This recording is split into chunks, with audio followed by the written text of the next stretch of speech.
So Paul Merriman of Ask Paul, you're very welcome to the studio. It's great to have you here today. Really looking forward to this. There's so many things I want to get through with you. I basically want to know how I can be a multi-millionaire by the time I'm 60. I'm sure that's what you get all the time.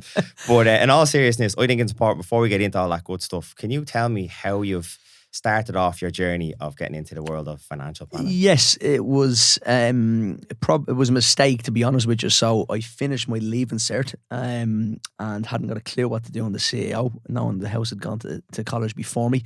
Made a balls of CEO, and I ended up in Tallaght College doing electronic engineering. Right, and the first class was like physics. I was like, not a hope. And rag week was tough to get through as well, I'm not going to lie. Dropped out, got a job in Dunn Stores in the Square in Tallaght, the off licence. And luckily, my mum seen an ad in the paper for a job in an insurance company. I went for the interview. It was Royal Sun Lines at Dawson Street. I got the job. Loved it there. Worked in the motor, the rec department. So back in the day, people would ring for their quotes. There wasn't no internet, no online stuff. And loved the job. Did my exams at night time. And then a guy called Tom pulled me aside. I was trying to get into the sales team in Irish Life. And people said the gift of gab and sell sand to the Arabs, that type of thing as a kid. And he said, you're better off getting into the life assurance industry. That side with investments and pensions, there's way more money. So off I went to Irish Life to get a job. I had to jump through a couple of hoops, kind of experience of sales in different companies, but I ended up there a couple of years later. And I fell in love with it straight away. We had a DVD they sent you out. Remember this guy, Paddy Finnegan, was on it. Paddy ended up being one of the directors when I was there, very high up in the management team. And he's now the CEO of Mercedes Ireland. But I remember Paddy, of everybody was on this, and he just had so much passion and saying you're going to change people's lives. And when I did into Irish Life, you go through a really strict training course. You do your QFA exams, qualified financial advisor, and I just loved it. I fucking loved it from day one. It was brilliant. And I just found my passion and worked my arse off in Irish Life. It would have been quite successful in their career-wise. Irish Life, we came out with this thing called the CFP. So in Ireland, everything's through the Life Assurance Association or the Institute of Bankers from a qualification point of view. So it would have been a QFA. There's tens, I think there's 20,000 or something in the country, ridiculous number. So if you work in a bank, an insurance company, a broker, you kind of need to have the QFA. It's a basic level entry qualification. 6 exams, multiple choice, easy enough. But then they brought out, there's other exams you do, like your pensions dip, you can do investments, loads of different things. But they brought this thing called the Certified Financial Planner, a CFP. And I did that. It was brilliant. In Irish Life, it was brilliant, a great place to learn, but it was very much sales based. So I'd meet you and sell you a pension and get you the pension and say to you, look, you're young, you get in, tax relief. And that's all true, but it's really, and that's the problem with the industry for people that go direct to these companies or go to the bank. It's really sales focused and sales pushing. I didn't like it necessarily. And then when I seen the CFP, I really didn't like it then. I was like, hold on, there's another world here where you can speak to people about financial planning and their overall life. And you know, what did you like about it that was different? What was the bits I loved that you weren't selling. And the whole thing about the CFP, and this is how we get into a second with the Ask Paul thing, but the CFP is supposed to bring you through a financial plan, or I'll meet you today and bring you through a financial plan.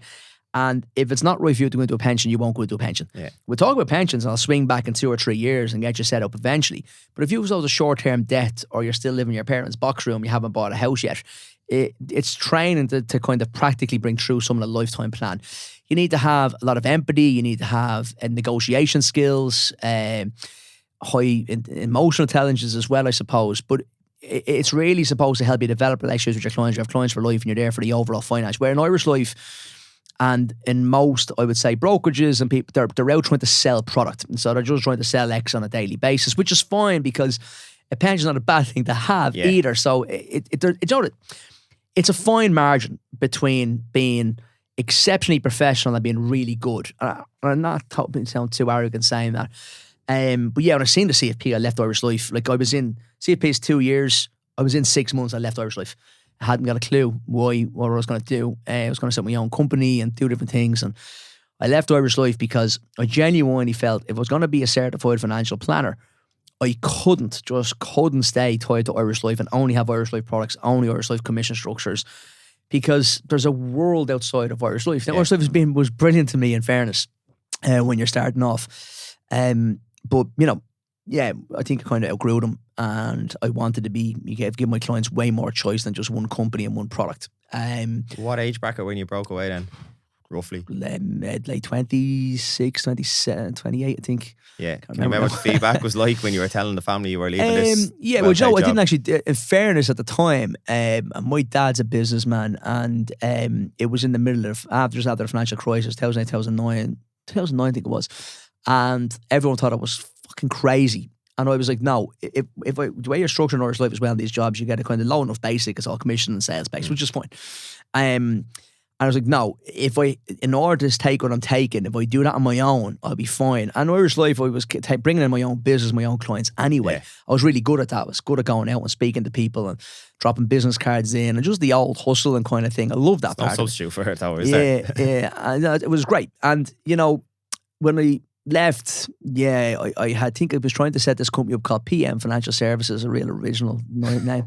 And I ended up going to work for somebody else as a director of their company and setting up. They had a general broker and setting up the life and pension side for them. And that was a mistake. It was a big mistake. And then eventually I bought a company called Pax. I was getting regulated with Central Bank for that PM Financial Services again a few years later. And a very good friend of mine who had this company called Pax was trying to wind it down with the Central Bank. He was going a different direction with an investment company. I took it off him for a couple of euros, just going off a contract that bought the company for pittance. And he had a couple of clients that myself and Connor, one of the guys that left Irish Life with me, he's now one director and shareholders before we sold the company. We set up just two of us in a shared office in Baggot Street, and I hadn't got a breeze what we were doing. But ready to take on the world at the same time. It was, yeah. So that's how we ended up, I suppose, in finance and then into being my own, MD, CEO, whatever, own your own company. And from there then, where does the Ask Paul concept come in then? That's obviously a bit more original than the PM Financial Services. It was good. In fairness, Pax was good. So Johnny who set up Pax. Pax was peace in Latin. So Pax Financial Services. It was a really good time. And we had a ball with that company. We really enjoyed it actually. So we grew our business.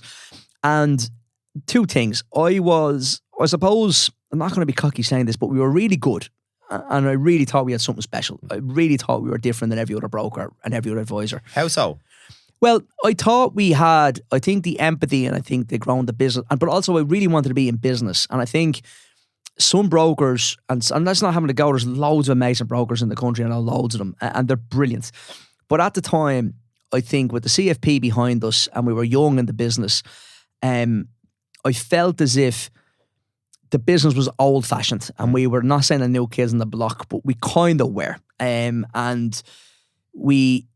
I think because I was so interested in business, I felt I could bring a different dimension to speaking to business owners about the personal finances. And I thought I was very good at linking in on your personal life. And I wanted to really know everything about the business owners we dealt with.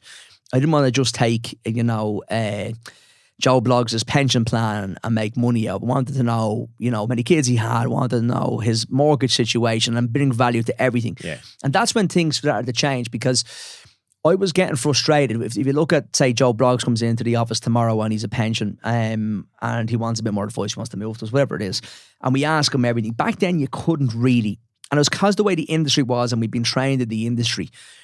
And I believed back then, especially when we started the Ask Paul brand, that we weren't getting the credit we deserved for being as good as financial planners. We were still considered an insurance salesman or a pension salesman. Okay. I was like, no, I've got this massive amount of knowledge. I can not really make an impact here. But when I sit down with a businessman and I say to him, what's the story with your mortgage? You go, oh, you're kind of selling me now. I don't want to know. I just want my pension done. So when I seen this guy called Gary Vaynerchuk, I remember the day, I was sitting on the couch and I was looking, I was actually with a training, I think, we were getting married. And I was in the gym, and the guy in the gym was working out. He was going to see this guy, Gary Vaynerchuk, and he brought me back his book, Crushing or something. I had no more interest. Like this. Did you go to the seminar yourself? No, I didn't. No, he was just saying he was going to. I was like, this is nonsense. Never heard as much shite. Got me the book, and I started following your man. And I was like, within 2 days, I was like, wow, this is brilliant. At the time, he had this thing called Ask Gary V, in fairness to him as well. I remember thinking he was talking about bringing your kind of your knowledge to the marketplace, giving back, and all this type of stuff.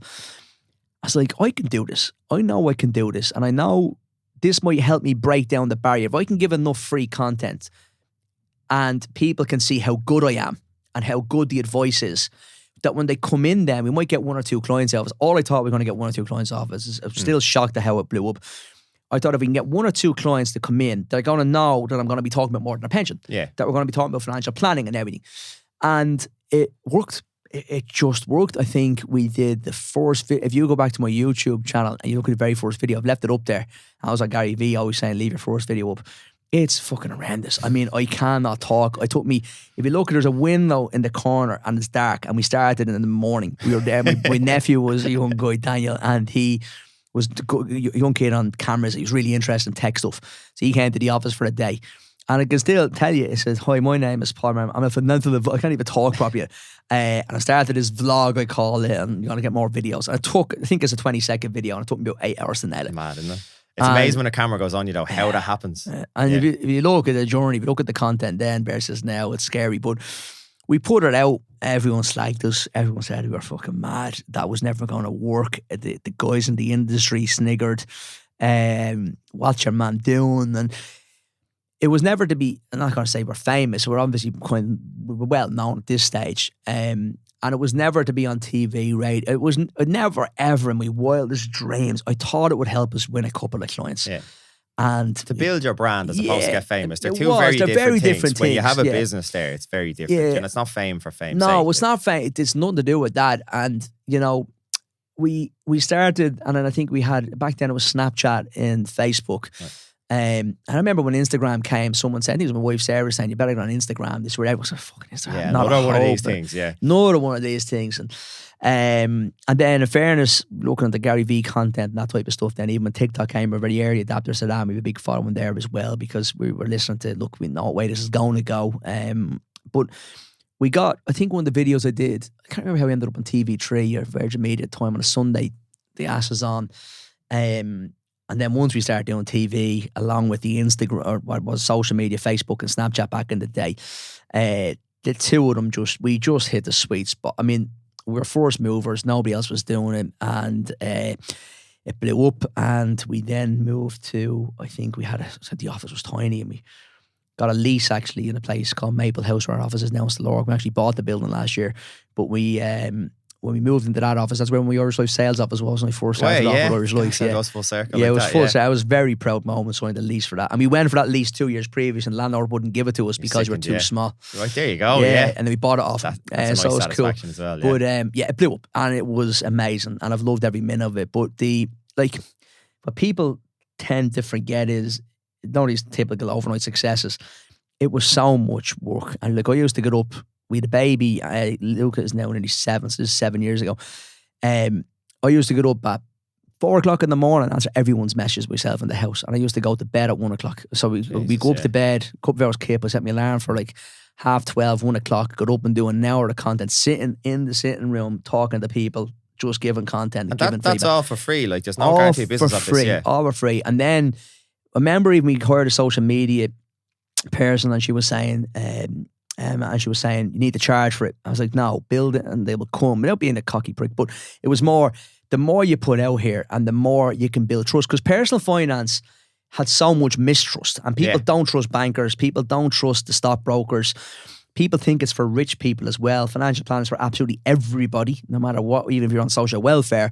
You still need a plan to where you're going, what you're trying to achieve. And I'm really passionate about that. And when we did the content, the amount of, we have answered tens of thousands of messages for free. It's just scary what we've done.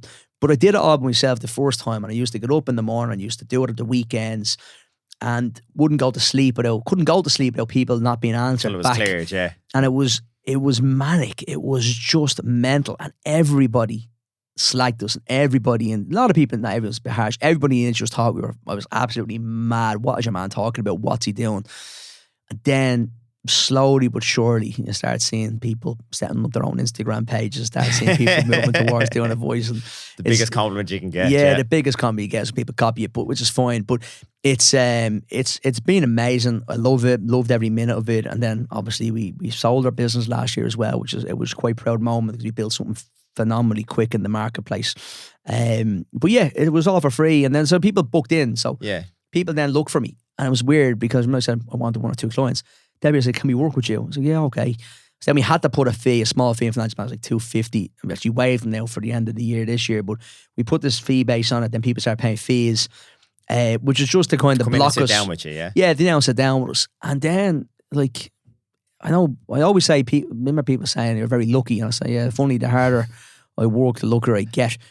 But COVID was a bit of a shock because we were already online. So we used to do Tuesday, because we had the brand across the country and I was doing the TV stuff. People reaching out to us from Galway, Cork, Donegal, every corner of your country. So we used to do Tuesday Zooms. So every Tuesday we'd have her online and we'd have about 10 to 15 consultations in it. When we were doing it as a business, we had about 3 or 4 advisors, 6, so 12 I think in the business.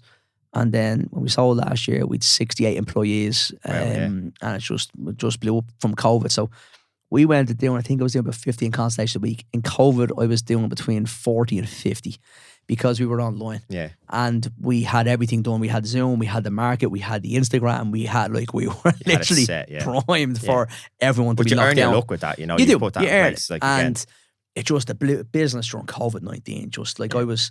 What did they say? You get lucky when your preparation meets the opportunity arises. The two come together. They come together. It was ridiculous. Like we were getting up. I was getting up during COVID at 6 o'clock in the morning, sitting at desk in the house. We just moved into a new house in Carrickmines at the time. I was sitting at this office in the house, which was a cool little office. I loved it. And I'd come out at 10 o'clock at night, and Sarah would bring my lunch in.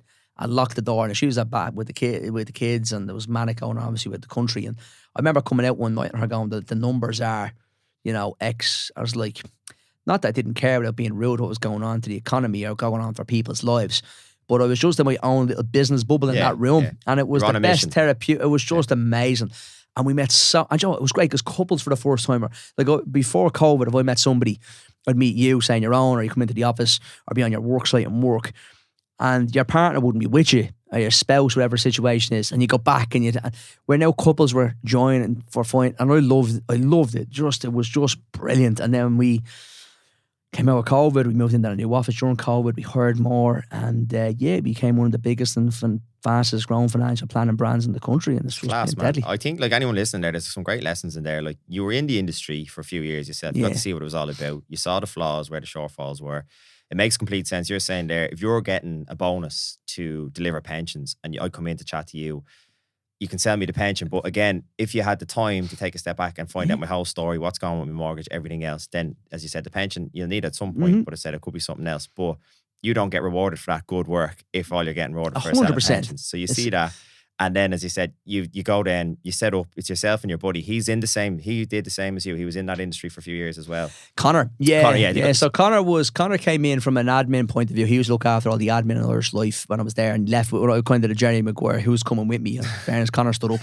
And then he became a shareholder and a director of the business, and he's been one of my closest friends and business colleagues, I suppose, for the last 12 years. You've been brilliant. Class. And can you remember any of the comments in the early stages when, like, the first YouTubes are going out and stuff? Is there anyone that stands out to you without naming names? Oh, yeah, loads of them. Like, it was just, we were slaughtered. Like, we were literally, like, guys were sending videos around about us, and then people were showing me. And it was not disheartening, and I didn't really care.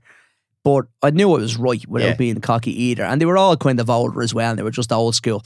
But we used to get slaughtered. Like, I remember going to an event in the Mansion House, a kind of black tie industry gig, and someone kind of, who the fuck do you think you are? And look at this. And there was a kind of WhatsApp of a load of industry advisors. And they were all sending the videos taking the piss out of me on the WhatsApp.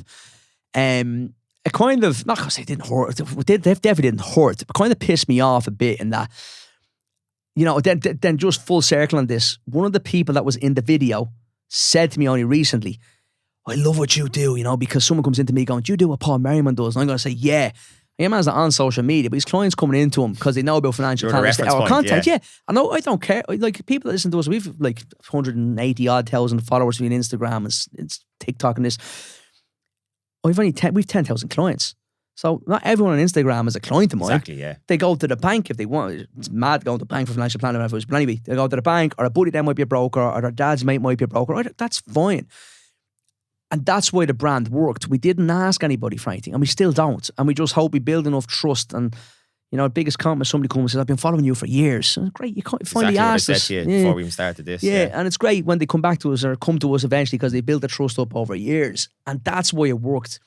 And so many companies start on social media and they want to either be Instagram famous or they want instant gratification from clients or sales. And it doesn't work like that. And if you try that method, I can guarantee you're going to fail.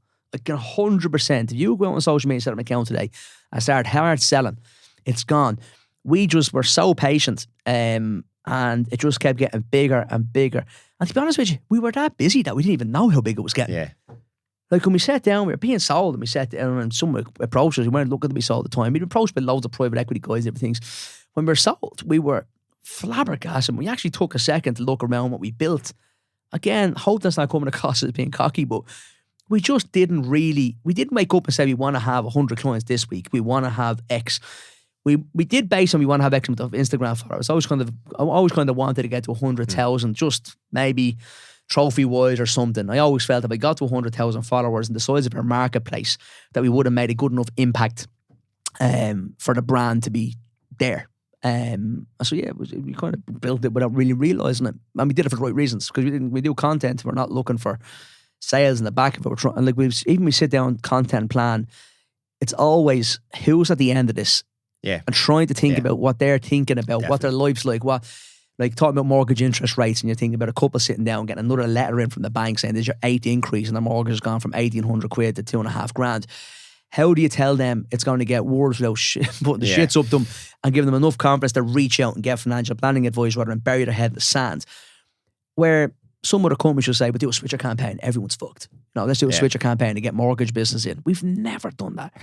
I mean, how do we add value to that person? So I was going to say, couple? that's the big V word here, is value. And I think that's been your obsession the whole way along, is provide value, provide value. The trust, as you said, the process is quite simple. I'm going to put as much value out there for people. And then if they need help or they need that little bit extra and want to book the appointment, they know where to go straight away, because they built a relationship with you, they've learned from you.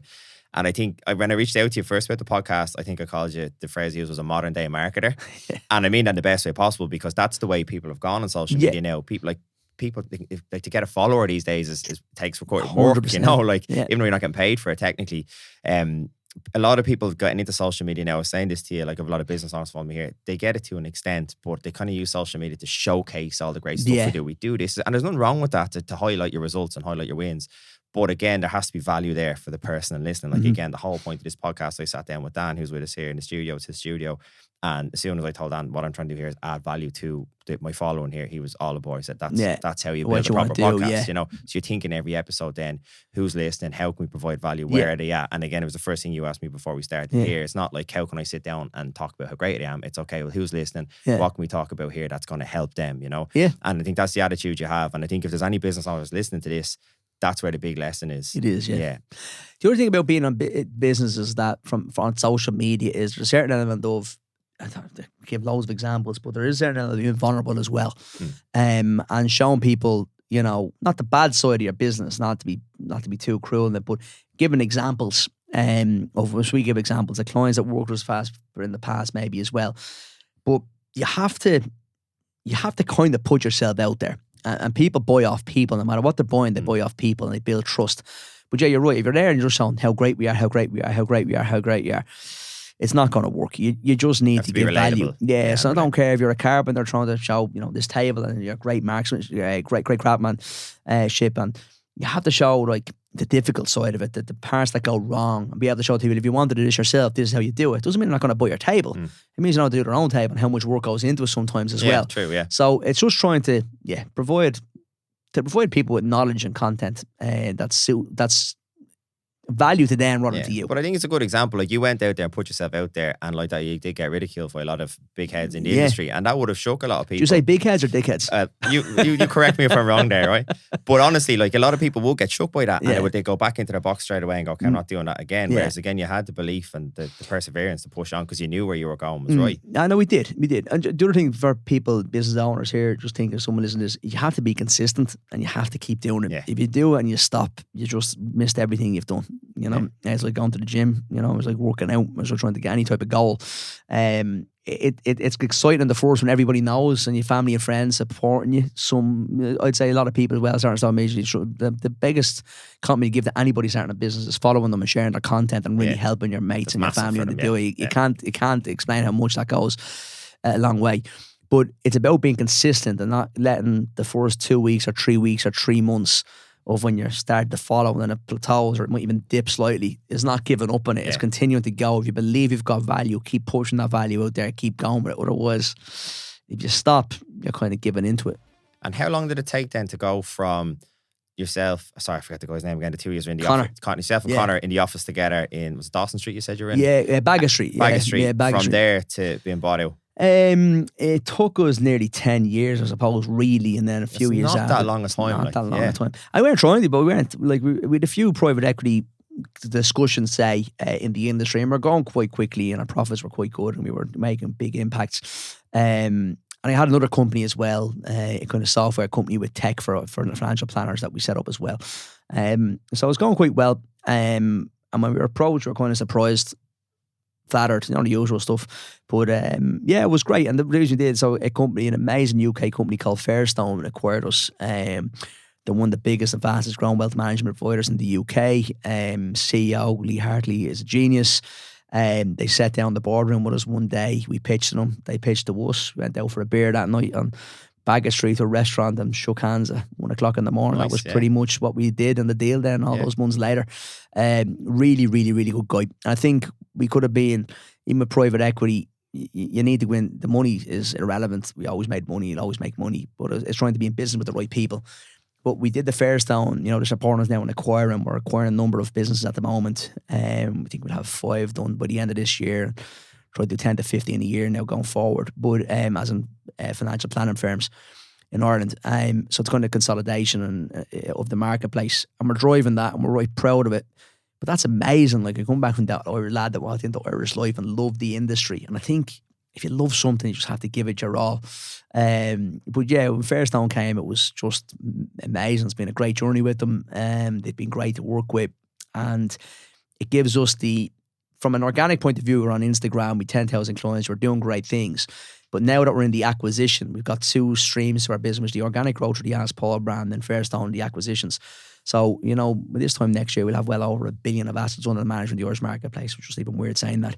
And we're buying firms left, right and centre now, and it's just getting bigger and bigger, and then we can put the financial planning passion into that, help bring that across the country. So it's going to help us grow that financial planning brand, not necessarily the Ask Paul brand, but more the financial planning passion. So it's quite exciting, quite cool. Class. And final question on that, before we kind of move into some of the services you do, like you've scaled hugely there, not just in terms of the work you're doing and the money and everything else, but also staff-wise. Like you've gone from, how many staff do you say you have currently? 68 at the moment. Right. Well, sorry, with the acquisitions, we've nearly 90 now, which is...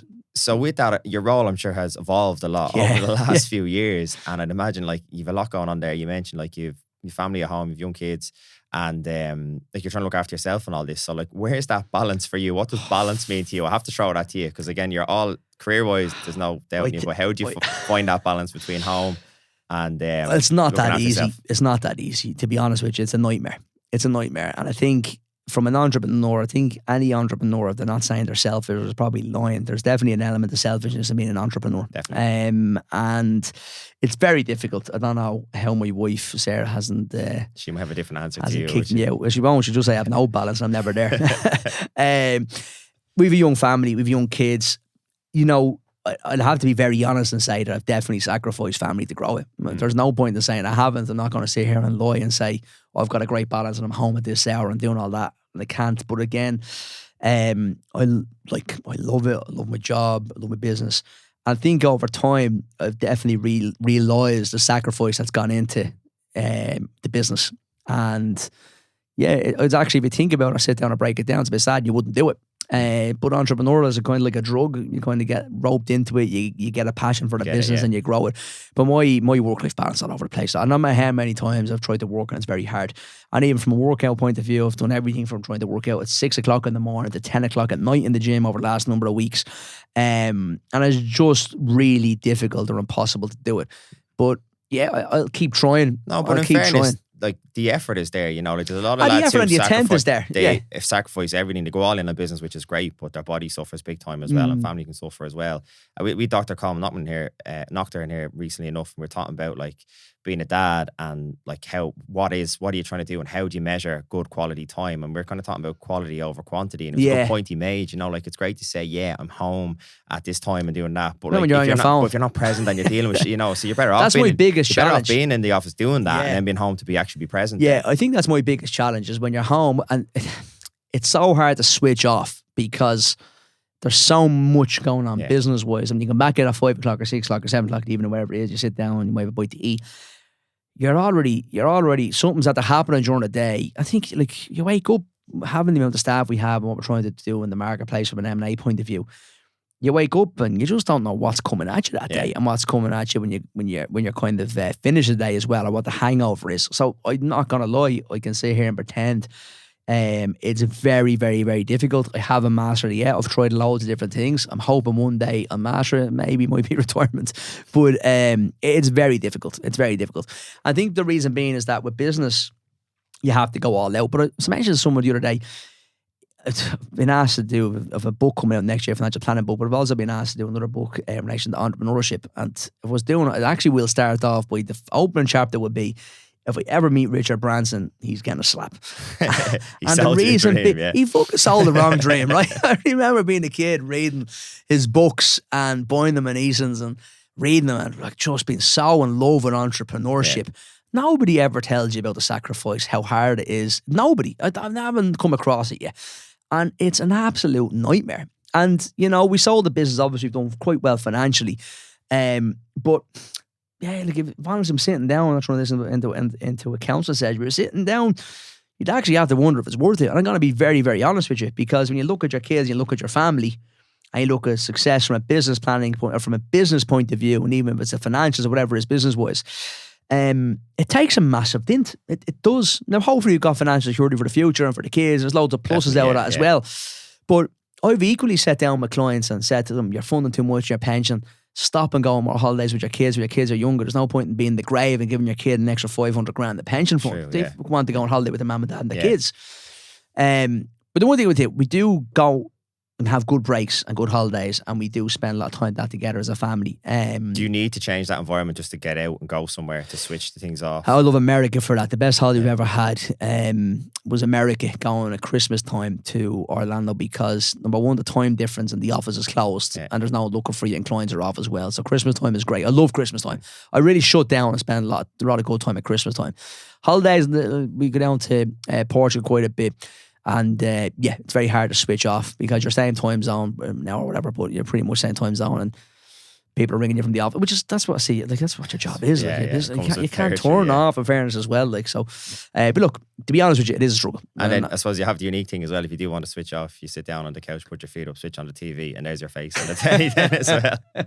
I go on social media and see my own ads. There's this one. I get hit by my own ads as well, so I know what that's like. It's like, Jesus Christ, you're kind of flicking past it straight away. It is weird, it is weird. Yeah, it is, in fairness. How's that gone? Because that's more recent, isn't it? The TV I see, and you're doing like a poster campaign as well. Yeah, we did. Yeah, we did. Actually, you know what? It's mad. I don't listen. It must be surreal. Like, we did a campaign, what's called an outdoor campaign last year for the first time ever. We had a lot of TV ads. We shot a couple of TV ads, which were quite cool and quite fun to do.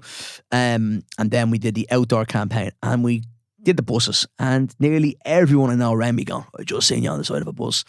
I was like, I just spent hundreds of dollars on a TV campaign and nobody cares. Put yourself on the side of Dublin bus and you're absolutely laughing. Everybody. Like my uncle Liam, my mum's brother, who I don't even know how he got my number. Like I see him at the weddings or the funeral, like that's the relationship. He rang me on, just seeing the side of a bus. Well done. You've made it, yeah, it's weird. But so if anyone's looking for a good campaign, the side of the bus is a good place to go. But the outdoor campaign was quite good for a successful. I think they cost a lot of money, these things. And I think with business, especially ours, we're always trying to evolve and trying new things and trying to push it. Not many financial brokers are out there on TV ads and buses and billboards, that type of stuff that we've done. But, you know, we've a really good team there. We have our own marketing team. I'm quite proud of what we've developed from a marketing team. Again, it's going back to what we said earlier. It's not fame for fame's sake. It's pushing the brand and the product, and you're tied in with the brand. That's what you've built, and that's what you're trying to push. As you know, like people send us stuff like all the time on Instagram, free stuff, and it's fair play to them. But I'll always buy it. Someone sends me something, and we like it, we'll use it, and we'll buy it, put an order in, buy it, and share it for them because I know how hard it is to start a business. But we've never taken money. We've never done campaigns. Like the amount of people that have reached out to us, I was like, no, I'm not. I am the brand. We're not Instagram famous. We are our own brand. I am the brand and I'm on Instagram. So I'm not an influencer. I'm my own brand on Instagram. Yeah. And people get confused by that all the time because they think because you're on Instagram and you have a page and it's doing well, you've got X amount of followers that you're an influencer. We're nowhere near influence. We try to influence people from a finance point of view, but into your own products and our own services. So yeah, we get people get confused now when they send us stuff sometimes. But like I said, people send us stuff. We'll generally pick up the phone and say, like that stuff, let me put an order in, love to support you. And if I buy it, then I'll mention I bought this coffee beans or I bought this, whatever it is that people send us. So people send us clothes, loads of weird things. And again, we've paid for and rang them up. How much was that order? It was 500 quid. Thanks for the order. We liked it. Or else we just send it back and say no thanks. Yeah. Because I'm not an influencer. No, that's class. No, I like your style, man. It's really good. And in fairness, you could, if you wanted to be, you have the profile there to do it. But in fairness, you know what you're about. So that's bang on.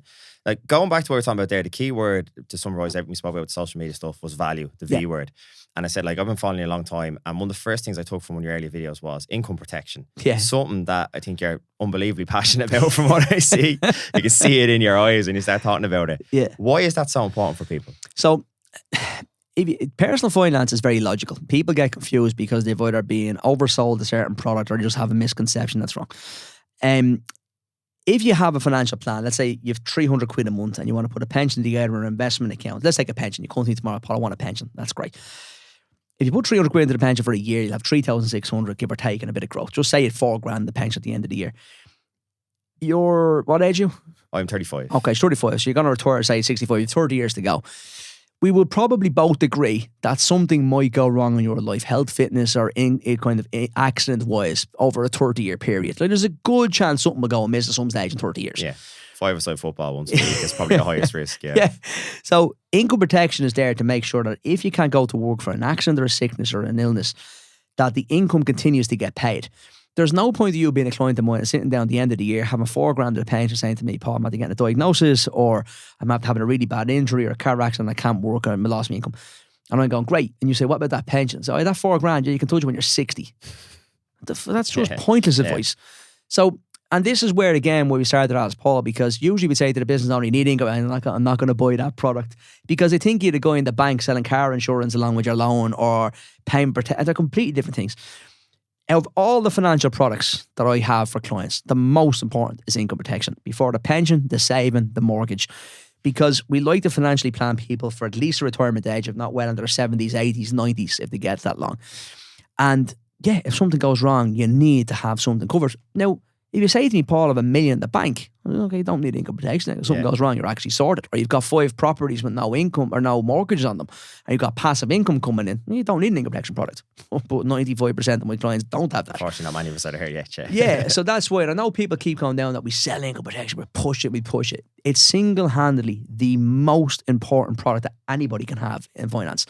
And like I said, it's pittance. It's not that expensive. You get tax relief.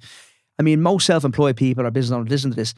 If you're self-employed, and you want to go down to the social welfare office and beg them to give you, a couple of $100 a week, I think it's $11,500 a year. If you're a business owner earning 50, 60 grand a year, a bit of a lifestyle adjustment there. Yeah. So, and if you have a mortgage or rent, what are you going to do? Like, so there's so many misinformation around products in the marketplace. Income protection is number one product that I think everybody needs. If you can get, you can't get it actually. I actually did. It was hard to get it. There was one company gave. No, as a personal trainer, loads of places wouldn't, but there was one crowd. I went through my accountant. The accountant is a financial advisor tied in with the firm, and he had to go searching. But it was only one place in the country that would. I don't know what the fuck they think personal trainers do or what we're at, but they wouldn't insure us. Let me have a look at that policy later. Okay, right. It might be full income. I will have a chat. It might be something else. Okay, we'll definitely check that that foot pulls alongside it because they don't insure personal trainers. And it's hard for a lot of people to get income Well, I'd say a protection. lot of people in construction and building sites and stuff probably struggle But they to get can't, it. yeah, no, builder, like a bricklayer can get it, carpenters can get it, so they can't actually get it. But income protection goes on right into your salary. So if you're an accountant, they're at your desk all day long, it's a 1, and a bricklayer like a 4. Accountant or a carpenter is a 3 or a 4. So there's some jobs like they won't insure 4 is pilots. because it's a higher risk, is it? Yeah, it's a higher risk and a higher premium. But you're better off, and this is where, again, there's a lot of misinformation in the industry. Let's say you're an accountant and I meet you today and I give you 30 grand worth of cover, and it's just say 50 quid a month, and I meet the bricklayer and the bricklayer's 90 quid a month. The bricklayer can just take less cover, maybe 20 or 18 grand to cover their mortgage or their rent, and have the same fee as you. Yeah. So you just need to, it's not a one size fits all type of product. But that's why the product is so important. And if you can't get it, the next best thing is specified serious illness, but I'm not a big believer in that. It's kind of heart attack, cancer, stroke. It's good if it works out, but it's getting much more difficult to claim on those, or get the claims than where it was years ago. Because medical, it's great because you're fixed quicker now than you were 20 years ago, the cancer diagnosis. But so there's loads of real cool products that people can have to help them protect. And when you look at financial planning, it's logical. Why would you want just 4 grand? Like, instead of putting 400 quid or 300 quid into the pension there you're on, put 250 in and put 50 quid towards income protection. So it's still only costing you 300 quid. But if anything goes wrong, you're covered. Yeah, you're not I think that's logical. Like, I don't think you need to be a financial guru to give that advice or practicality of it. But the reason why it's so important is there's 3 main components to a financial plan. It's to protect, grow, and replace your income. So you want to protect it, first of all, if something goes wrong. You want to grow it, investments and pensions and different things, to make sure you're growing disposable income and beating inflation. And then lastly, you want to replace it at some stage when you stop working. And that could be a pension, it could be a second property, it could be a parent. You might be getting just big inheritance from your estate, from your parents, your grandparents. You could be in business with somebody, you might be selling your business, so you don't need a pension. Pensions are amazing from a tax relief point of view, though. So that's they make exactly so where much I was sense. going to go to next, talking about that. So, like, it's a great summary there. And you said there, with the pension side of things, obviously it's different. If you have your own company, you can the company's paying in. Whereas if you're just normally employed, you're doing it yourself, or sometimes your employers come in. But something I kind of struggle for a bit and try to kind of go between. Yes, you've saved a bit of extra money left over. Do you put it in a pension? Do you go into an investment fund instead?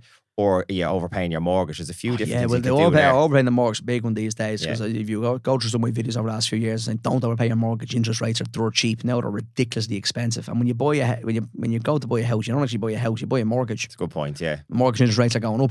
So like 100% a big concern. So what you need to do... Just for perspective, say if like the mortgage rates go up 0.5%, for example, like what's say if the mortgage was 400 grand. Oh, it could be tens of thousands different in the interest, like ridiculous. Like I think it did in last week at 350,000, maybe 300,000. I think it was 168 grand the difference. It's funny that you're actually like that kind of goes under the radar. Whereas like if house prices go up 20 grand or something, that's a huge not that it's not a big deal as well, but it's not compared to the mortgage interest rate. That's why people saying, "Oh, I'm going to sit on the ladder, the market's going to crash." Number one, it's not. But even if it was, if you have a 400 grand house, you're buying a 400 grand house. If a 10% drop goes down by 40 grand, or you get the house for 360. If mortgage interest rate go up by 1%, it could be 150 grand extra on the term mortgage. And people don't know that. Yeah, and they're going up all the time. That should be stuff you learn in school. Like that's because, and again, this is so important. So when we do financial planning for people, we bring them through all this. So we get a full financial plan, you get a link, you complete all your finances. We visually show you where you are today, 35, right the way through to 100 years of age, believe it or not. We use inflation, we use all the metrics we need to do to paint the picture. We show you visually what it looks like from an income point of view. And then we start talking through the threats to the plan and what's going to go well and what we go against you. There's no point in me saying to you today, let's go into an investment account. Let's try and get money in an investment account for you together. Let's put 300 quid in. If you're on a tracker mortgage or you're on a mortgage at 2.3% and coming off it next year, I need to be saying to you, this goes back to why you don't go to the pensions guy for advice. Yeah, you sit down. This is where you sit down and you go, no, you need to really plan to what's going to happen to your mortgage this time next year. It's going to go from 1,500 quid to 2 grand. So again, there's no point in having 3 grand your pension this time next year. That happens to you. Or even worse, if you don't know, because you think you're doing the right thing in the pension, but you're swimming against the tide because the European Central Bank is moving your money without you realising it. It's mental. So that's why we're so passionate about it, because this stuff needs to be... I know I would say this, but I think everybody in the country needs a financial plan and needs a financial planner, because there's so many moving pieces around money and your finances that you could be thinking you're doing the right thing and it's completely the wrong thing to be doing at this time in your life. So yeah, I think they have to have a planner. Your opinion on overpaying on the mortgage has changed because the rates have 100% changed. Yeah, the environment has changed, so your opinion then changes based on that. But going back to what you said, let's say you come to us tomorrow and you say I have 100 quid a week, or whatever, just for example. Okay, some people will have that and won't have it, but whatever. It's up to us to sit down and say, right, if you go into a pension plan, you're going to get tax relief. So if 400 quid a month, let's say we put 200 quid into the pension, you're a higher rate of income tax. It's only going to cost you 120 quid. Okay, so that's great. So your 120 is gone from your 400, but you've got 200 quid going to the pension plan. So you're up a lot of money already. Then the other 280 quid, we're going to decide what to do with that. So when we invest a bit, have you got any short-term debt? We should probably clear that down. There's no point in having a car loan in the credit union at 8% and me trying to get you 6% in the markets. Yeah, Clearly, so clear down your short-term debt and make yourself 8%. You don't need, again, that's logical. And then whatever you have left over, you might say, we're going to put an investment account together or keep one eye on maybe short-term savings. So it depends. Everybody's different. And that's why I hate seeing these things on Instagram where people say, 50% for your needs, 20% for your goals, and 30%. Like, everyone's different. Not everyone fits into that box of saving 15 or 20% of their salary. Like I seen one the other day where people saying 30% on your outgoings, on your needs, which is your rent, your mortgage, your gas, your electricity. It's like 30%. Half the country is spending more than 50% on that. So, especially if you're renting as well. Yeah, especially if you're renting. So stay away from those things that tell you should do X, Y, or Z. Sometimes they work fine from a content point of view to give people an aspirational goal to get to, but majority, just get a financial planner. Sit down with somebody for an hour, be it us at Ask Paul or somebody else. Sit down for an hour, give them your finances, give them your goals. So what do you want to happen? Do you want to retire early? Do you want to buy a house? Do you want to clear debt? Do you want to have, like we had a client in last week looking to start a pension plan. And she's going on maternity leave in January and she wants to take the year off. I was like, just start the pension when you get back. Keep your cash flow now and have as much time and make sure you can. That wouldn't happen if she went to a pension planner. That would be the not a hope. And somebody would say, because you're a woman and you're going to have more time off work compared to a man, you need a bigger pension plan, which is kind of true, but not now. She's 32 years of age. 30 years to figure that out. Now, we spoke about pensions, told about tax, and then we're going to go back in 2025 and sort it out at some stage. Or might be even 2026. But I would much rather, as a client of mine, I'd much rather her have a much more enjoyable time at home financially wise for that year off work with only one income coming to the household versus two, and make sure she has time with the newborn and has a year with her baby. That to me is priceless. You can't. So now I know a lot of people are saying, probably thinking, listen to this, she should have known that herself, but not necessarily, because sometimes when you go get financial planning advice, there's a thing called a spreadsheet advisor. So if you come into me today at 35 years of age and I'd say, here, look at this spreadsheet. If you put all your money into a pension, you're going to have a million. But it doesn't know that you're a business owner. It doesn't really have kids. It doesn't really have short-term debt. It doesn't know what your goals are. So the spreadsheet, although it makes financial sense, the spreadsheet to have the pension or have the investment account or overpay your mortgage and all these things that make sense financially, it mightn't make sense for your life. So the financial planner is supposed to get to know you, find out what your goals and aspirations are, and make sure the financial plan works for you. And if it doesn't, make changes. It sounds to me like if I go in for consultation with you, the vast majority of it's going to be you asking me questions to get the picture of me, 100%. rather than you sitting there telling me you need to do this, and this. We never do that. And I think that's the new school versus the old school approach, really, to summarise it there. It is, yeah. And I think going back then, your marketing approach is quite straightforward when you think about it. Give out massive value. Don't expect much in return. Yeah, nothing in return. Just make a difference, yeah. And then on top of that, then for your business strategy is sit down with people, listen to what they need, and then advise them based on their needs, but take that time to listen to them first of all. That's all it is. It's straightforward enough in some ways, isn't it? And I'd encourage anybody that's going to go to a financial planner, if it's not us, or even with us, we do our link, complete our financial planning link, we'll ask you what your needs and objectives are and what your goals are. And a lot of people leave it blank because they're nearly afraid to say it. Yeah. Don't be afraid to tell your financial planner what you want. If you want to retire early, or you want to be mortgage free, or you want to set up a kids' education fund, or you want to, take a year off work for parental leave, or you want to travel the world, or you want to set up your own business in 2 years' time. If the planner doesn't know that, they're not going to give you a good plan. Because how can you? Is it an Irish mentality thing? Are we afraid 100%. To talk about money? Yeah. And that's the other reason we started up Ask Paul. Very good point. We said that years ago. Nobody talks about money. And I brought up people like that as well. So everybody's afraid to talk about money. If you look at America, by the time they leave school, okay, they've got a shitload of debt. So they need to be financially astute. But they know who their broker is, who their 401k is, who their fees, what they're being tracked, what index they're using.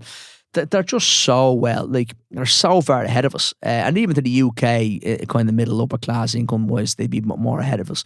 But yeah, we need to talk about money more and put it on the table, like, and talk, like, be like, you see someone in a new BMW, like, you know, they've probably financed it, which is fine. That doesn't bother me. But people talk about how much is the car? Oh, 70 grand. It's great. Yeah, got a great deal on loan, or got my own car in for 20 grand. No one's sitting in the boozer with the mate going, instead of a pension plan, I'm going to have $1 million by 50. Fuck. That doesn't happen. Yeah. So, but it should in a way, because it's a much better financial move. But, you know, it's not a shiny brand new Beamer. So that's where the difference is. I think you said it well. Like, it should be taught in school, really. Like, I feel the same about cooking. I think we should all leave. Nutrition, First aid, cookery, probably driving license as well. That's massive. All these things that we actually fucking use when we get 100%, as opposed to learning about I don't know, the Mocha and stuff. Like, fair enough, you're into Irish, if you can speak it, great. Yeah. But look, even the stuff I learned, the geography and the stuff I learned, it's just being pointless. Like, you know, it's just the difference between stalagmites and stalactites hasn't popped up yet. No. Actually, you know what? I actually said that to somebody in town here around talking about this, like the same thing, stalagmites, stalactites. Did you? Yeah, it's exactly what I said. Sticks in your head. It's only literally 2 or 3 hours ago I said this to somebody who was doing something on post. That's hilarious.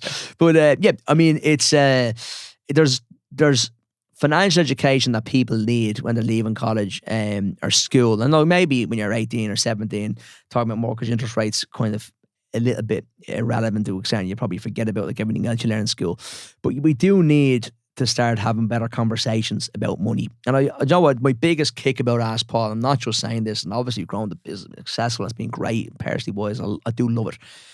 When somebody puts under a video, this is your man I was talking about. Yeah. Honestly, it's a bit of a buzz. And then, you know, we go in and do the odd corporate talk, so people hire us to inside. We were in Salesforce last week. Some company, that place is just amazing. One of the best offices I've ever been in. But anyway, we were in Salesforce last week doing a talk. And people come up thinking, I've been following for years. And just companies having those financial planning conversations now and financial well-being conversations is just amazing. But yeah, when people are coming up and they're kind of saying, I've been following you for years, lovely to meet you, I was telling my husband, I was telling my wife, or whatever the situation is, yeah, I think that's priceless. I think that I'm really proud that the brand has done that and people are able to talk about whether it's the mortgage or you hear what your man said. I just get a buzz when people say that because it's great. Not about me, in fairness. It's about them having the comfort that we've created the content for them to be staying in work.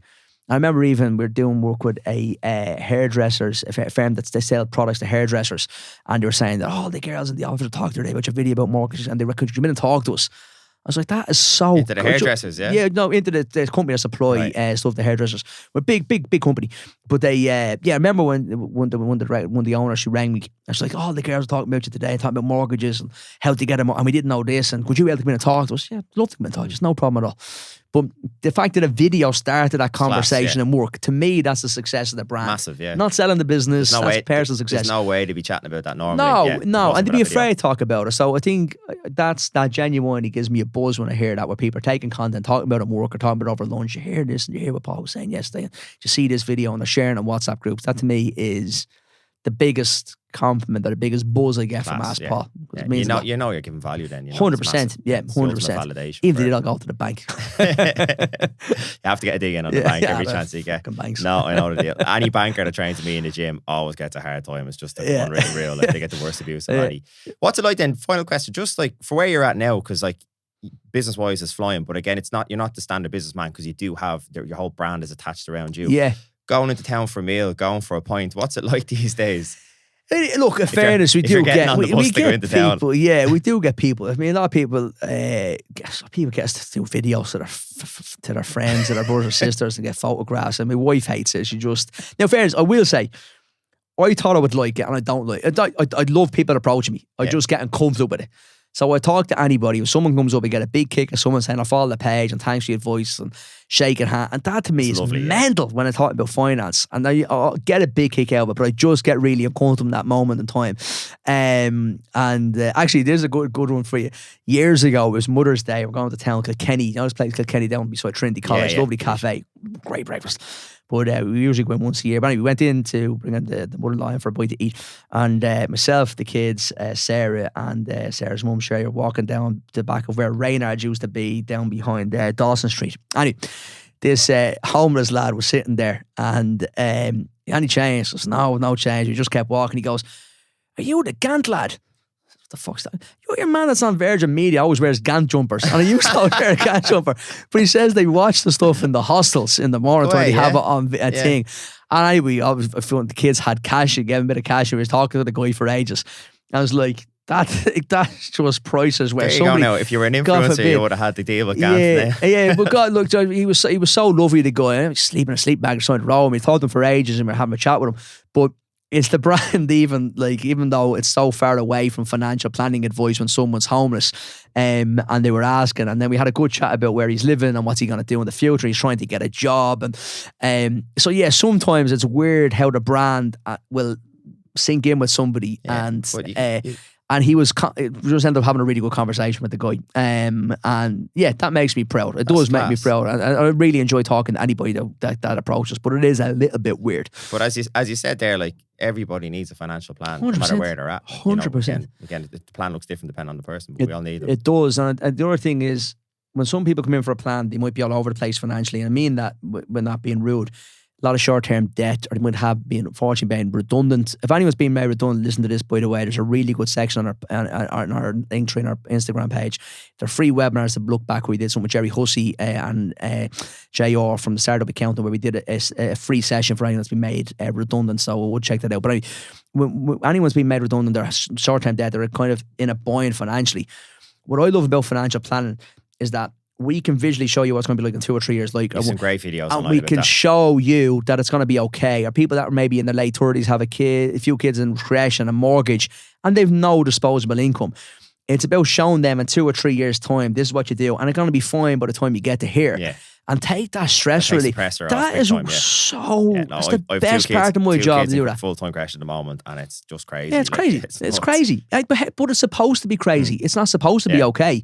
So it's at least if you have a conversation with a planner and someone says, "Yeah, you're here now, and then in 2 years' time, look at this. When you tweak this and you start saving this, or overpay the mortgage, and you start a little bit of a pension plan by 55 or whatever, you could get out and you could go part-time by 45 or whatever it is." And that, to me, to give people that confidence and that assurity, I think it's priceless. There's some brilliant, absolutely spot on. And some of the other videos, just to talk about the Instagram page, or whether it's you're on the TikTok as well. I don't know how many TikTokers listen to this podcast and goes on to Instagram, definitely. Yeah. With that, like, you have some great stuff where you do the different calculators as well, where you talk about that. We went through the numbers of there's 100 quid a week or whatever going in if you're to put in the pension versus the life, the investment stuff, and you just see where the numbers come out later. It's scary, isn't it? And it is frightening, like you wouldn't believe it. And I think the term you use, where it's like when you leave it sitting in the bank account, it's rotting. It's rotting. Oh yeah, it's rotting or it's melting away in front of you. And I think we've all kind of taken a hit with inflation in the last while as well. So I think anybody who's listening to this, definitely go and check that out. Is there anywhere else where people should go and check you out? The website. I mean, there's a newsletter on the website that gives a lot of free content and longer form content than the quick videos you're going to get on Instagram. So, you know, if you really want to dive into a bit of finance and say, look, I'm going to spend like a half an hour reading content once a month to up my game, and 12 months time might be better, head to the website, onto the newsletter. And there's a free financial academy on the website. So if anyone's listening that might be have short-term debt, they want to get out of debt quickly, there's videos on that. There's a personal budgeting for those who have the budget. It's all free. Just go check it all out. You could spend a year on our free academy consuming the content, and you'd gain a lot of knowledge without sitting down. But I do think nothing beats a financial plan, and this is not a sales pitch. They're free till the end of the year, and that's for anything you need from us from a financial planning point of view. So I would encourage, if you're interested or curious about your own financial planning, think about booking in. And like I said, if you don't trust us, you know somebody else that you think you like more, like you know them personally, use this video as they kick up the arse to go sit down with them if you want. That's brilliant, just get somebody to go through a financial plan and make sure you understand what's going on. Often when I'm speaking to guys joining the gym, they'll say to me, I really want to join the gym, but I want to get fit first. Do you get the same sort of thing? Like, where people are afraid to come to you when things are bad, they want to get things sorted themselves first before going to you. Obviously, sometimes you can help with that, but they're maybe a little embarrassed. It's a really good point. It's a really good point. We know people do that, put it off. I'll go to them next year, we'll do this first. Don't, because you might be doing the wrong things before you get to us. Yeah. So we don't care we don't judge, we don't care how bad or how good your finances are, what you have. So if you lost all your money on Bitcoin, you're still allowed to go and see. Of course, yeah. But also the other time where people come in thinking they're geniuses and they sit down and they're like a bit cocky about it. And they're kind of like, oh, what do you think of this? Look at me, mister. give me an A+ here, my homework, like, and you kind of don't care, like, we don't read, like, the numbers don't lie. Financial planners are so removed emotionally from your financial plan. That's why they're supposed to work. Yeah. They shouldn't really care. And obviously, if something's gone wrong for someone, we got empathy and you help them and whatever else. But it's supposed to be a kind of a professional looking at your finances and being able to help you sort through it quicker and give you some nuggets that you mightn't know. And sometimes you've met people and they do know everything and they're well stacked together and they do get that kind of seal of approval that they might be looking for. That's equally okay. That's what people want. I'd say that's quite rare though, is it? It is. Cool. Listen, Paul, thank you so much for your time today. This has been Thank you. absolutely fantastic. There's so much value there for people. So great to have you. No, thanks for having me and enjoy the chat. Cheers.